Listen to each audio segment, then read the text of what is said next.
are these people? You hear about this, Collin? This new kill zone measures? I did not. I only kind of looked at it briefly, when I was finalizing some things this afternoon, but no. Yep. Well, we're going to get into it. So, again, Brett Wilkins.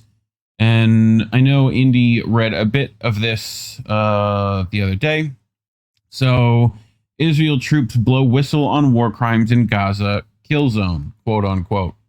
And that's what they're calling it, these whistleblowers. So, Brett writes, an Israeli human rights group on Monday published a report in which Israel Defense Force officers and soldiers who took part in the creation of a buffer zone along Gaza's border with Israel described alleged war crimes, including indiscriminate killing, as well as the wholesale, deliberate destruction of civilian infrastructure in what multiple whistleblowers called a kill zone.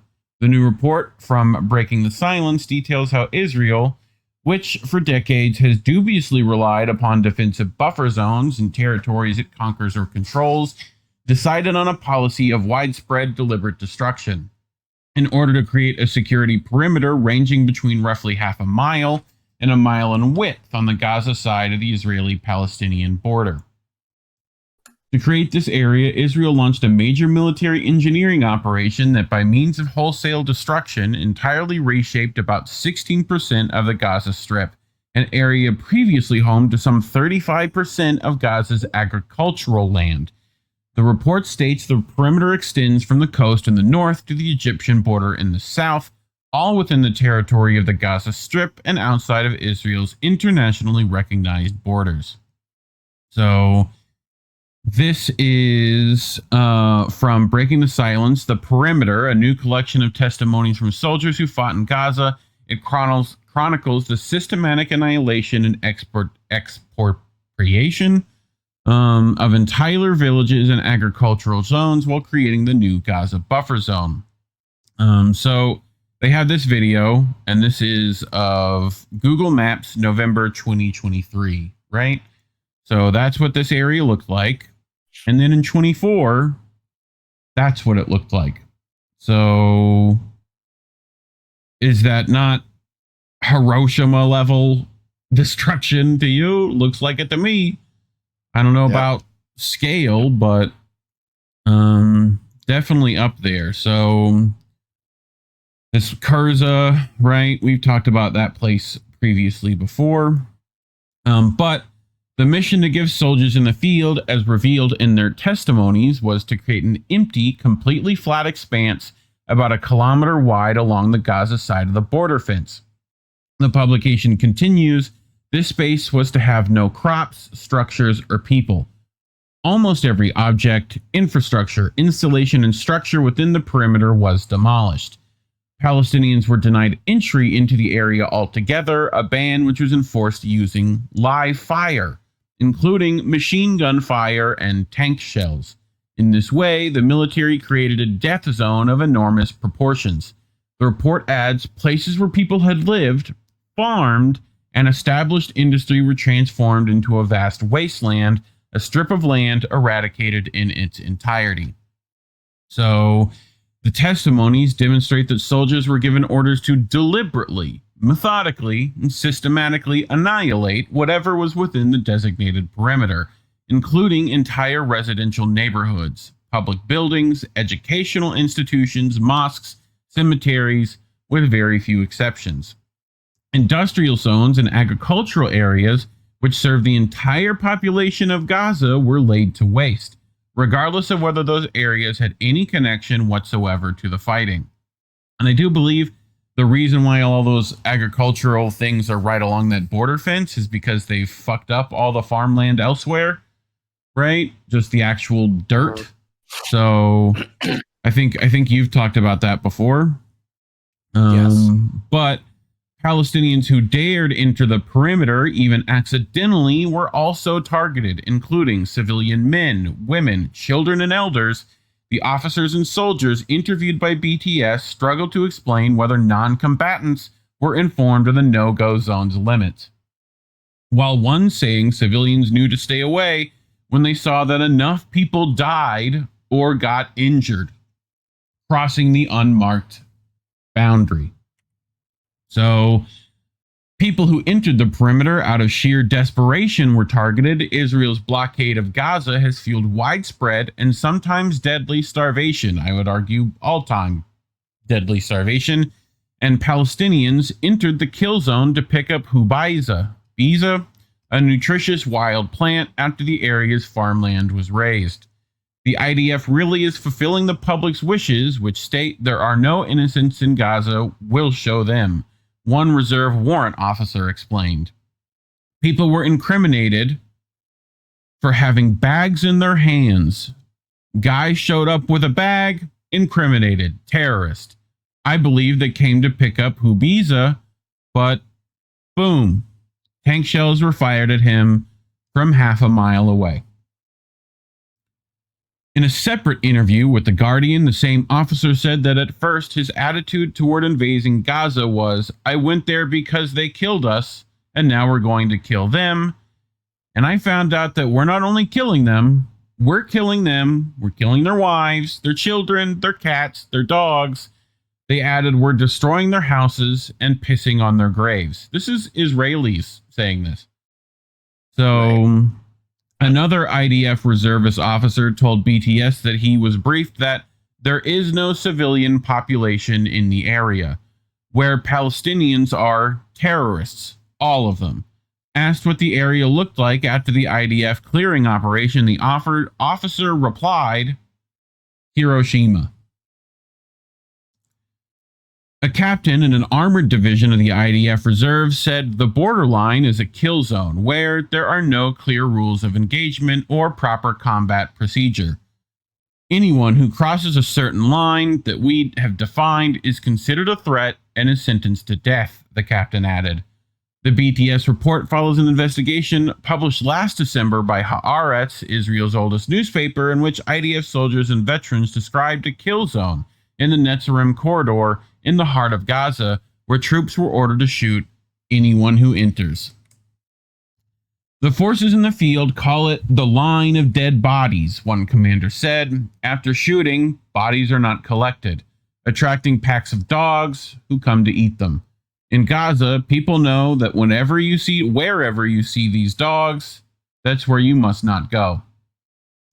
The new report comes as Israeli forces are carrying out an ethnic cleansing campaign in which hundreds of thousands of Palestinians are being forcibly expelled from areas of Gaza, including the south and an expanded border perimeter.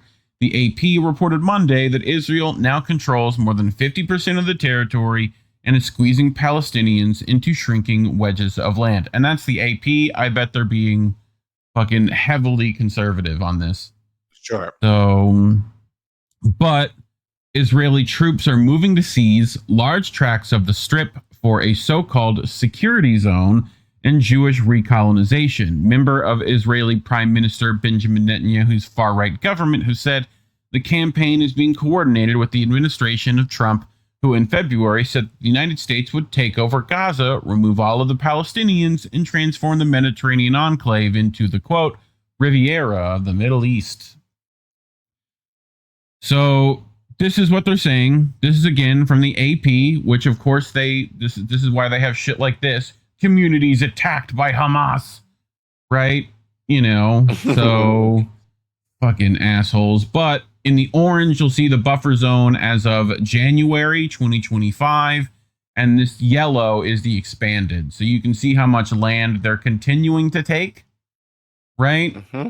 Here's that Netzarim corridor, right? And the Philadelphia corridor is over here, right? And this Marag corridor. So, you know, I know me and you have talked about the Ben Gurion as well. I bet you these corridors are probably close to where they imagine putting one of those, if they are to put one. So I could be wrong, but I feel like right through Gaza is where they want to put that. So one of these could definitely fulfill that. So, and this is, you know, goes back to those maps we've all brought before of just the land grab that Israel has done since 1948, correct? So correct. This is the continuation of that. I guarantee you there's going to be settlements pushed into this, and all that jazz. So, but on Monday, Netanyahu arrived in D.C. from Hungary for talks with Trump and other U.S. officials regarding topics including Gaza ceasefire, which they have no intention of, release of the remaining hostages held by Hamas, which they don't give a fuck about, Iran policy, and tariffs, which they don't want them to have nukes because, God forbid, they have a way to defend themselves from the Samson option. But Netanyahu is a fugitive from the ICC, which last year issued arrest warrants for him and former Israeli Defense Minister Yoav Gallant for alleged war crimes and crimes against humanity in Gaza. I would argue not alleged anymore, including extermination and using starvation as a weapon of war, which again, not alleged. They've proven to do so.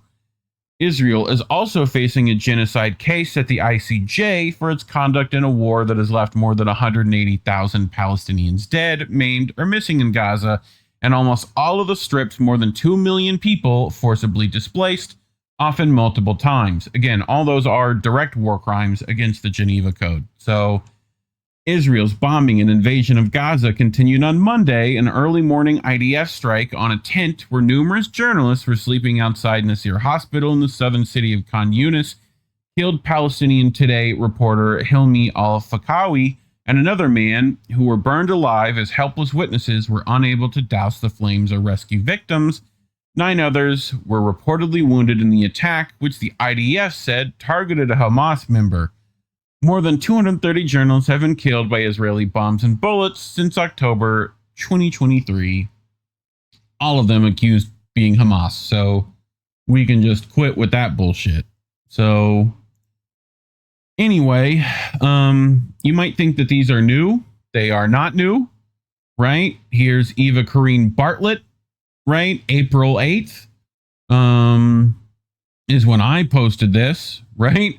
She posting this April 2nd of 2024, right? Example of Israeli soldiers implementing Israel's kill zone procedures, right? So here's that example. In 2009, in Southeast Gaza, Palestinian farmland, 500 meters from fence imprisoning Gaza. Does that sound familiar? We just read this, correct? Yep. Pleading with a Zionist terrorist to not shoot unarmed Palestinian civilians is pointless. I know that now. Back in 2009 to 2013, Eva was naive enough to think that if they knew they were being recorded, they wouldn't. Well, she recorded them, and we're going to watch that. So it is slightly graphic, so I will warn people to come back in a minute and 23 seconds. So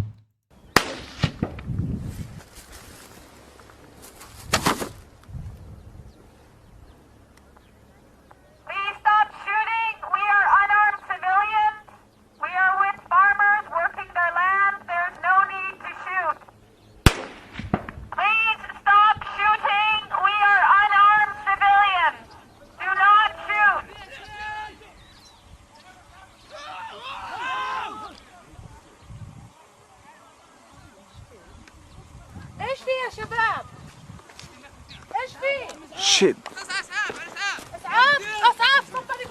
Somebody got injured, Andrew.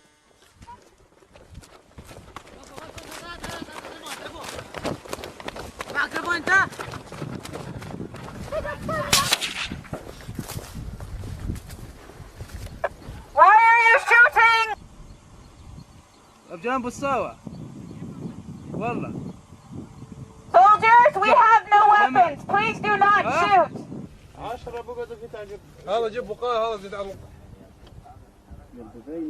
يلا.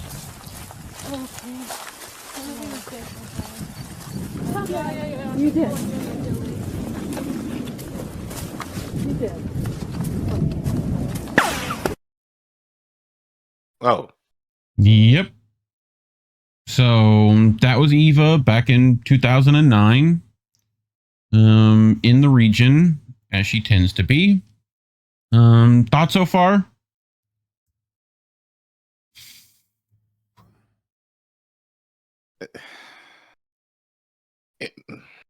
Yep. I know, dude. It's fucking bullshit. Like, You know, and it just goes to show none of this is new with Israel. They just continue to ramp this up and take more and more land. So, and then they have it just sucks. I'm trying to find different ways to say the same thing same thing and over and over again. I can't. Yep. Anyway, and then the gall to, you know, to blame this on Hamas, you know, is just fucking rich at this point, because guess what? Israel official, Palestinians will be removed from Gaza after Hamas eliminated. So how is that? First of all, they're all terrorists apparently. So after they're all eliminated, you'll remove the ones that you already eliminated? Or, like, I think your math is not adding up anywhere.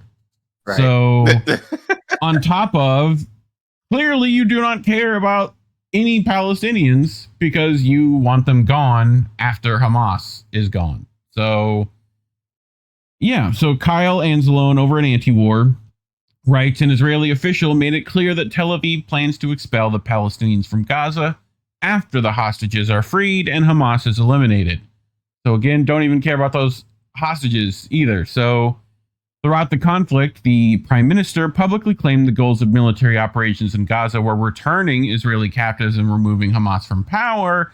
According to Haaretz, a senior Israeli official who was traveling with Benjamin Netanyahu explained, what we would like to see is that we rescue the hostages, eliminate Hamas, and that there is a large-scale opportunity for voluntary migration. How the fuck is voluntary when it's by gunpoint, huh? How the fuck? You want me to point guns at you and see if you do things voluntarily? You want that? Jesus fucking Christ. Anyway, sorry. Israeli officials have used the phrase voluntary migration to describe Tel Aviv's process of removing all Palestinians from Gaza. Yeah, that's called a war crime. After President Donald Trump returned to office, he declared that all Palestinians should be removed from Gaza and resettled in other countries. Since October 7th, Prime Minister Netanyahu said his war aims were only to eliminate Hamas and return the hostages, denying that Israel's objective was genocide. On Thursday, the Times of Israel reported that Hamas again offered to release all captives in exchange for a permanent ceasefire. The outlet explained that Tel Aviv has a long-standing rejection to this type of deal. The senior official speaking with Haaretz said that at this point, Israel is focused on applying military pressure on Hamas, who says the enemy won't break. Some captors may want to escape, allowing us to extract people, they said. Over the past 18 months, the vast majority of the living Israelis that were freed were released by Hamas during the two ceasefire periods. Scores of hostages have died in Gaza, including some killed by Israeli bombs and soldiers. When the senior official was asked if Tel Aviv was concerned that resuming the fighting in Gaza will lead to the deaths of more captives, they explained, "Does not matter if they die. It does. It's terrible. But they are suffering. So if they die from Israel about their own hostages." Right. So, fucking anyway, the official said that Tel Aviv was very serious about implementing Trump's plan. Last month, Netanyahu ordered the Israeli intelligence agency Mossad to find countries to take in Gazans once they are expelled from Israel. In recent weeks, a number of countries have been approached by Washington or Tel Aviv about resettling Palestinians. So far, all those nations have rejected the proposal or denied that an offer was made. The senior official said some of the countries were receptive but looking for something in return. They want something in return, not necessarily money, but also something strategic, they explained. So, closing thoughts, Care Bear? Anything? Again, it's the idea of us repeating the same thing all the time and trying to say something different at the same time. Yeah. But it's made clear. Well, it's been clear in the year plus that we've reported on all of this. Israel doesn't give a damn about the hostages. They would rather kill them, than to take ownership over them. All Palestinians are Hamas, according to them. So they're not looking to, remove them forcibly. They're trying to kill them all. Yes. So really, that's the point. Is whatever they to get don't them off want the to land. deal with, right. So yeah. So it's again, rinse, lava, repeat every week. Yep. Which is why I'm getting sick and tired of talking about Israel. Yep. So if only tragedy happened in other parts of the world, we would cover that. Jesus Christ. I'd love to talk about stuff that isn't tragedy. That'd be fantastic, but seeing as how that's not a thing right now. But talking about those tragedies is certainly why YouTube has decided to demonetize our channels. So if you would like to get around that system and still support us, you can scan that QR code on your screen. Go to code.com/indienewsnetwork, or links are in the description as well. We appreciate any monetary stuff you can throw our way. We appreciate it. And if, you can't give monetarily or reverse psychology works on you, don't subscribe, don't share the video. Definitely don't leave a comment. If you don't want to be told what to do, don't do any of those things. Otherwise, thanks for watching.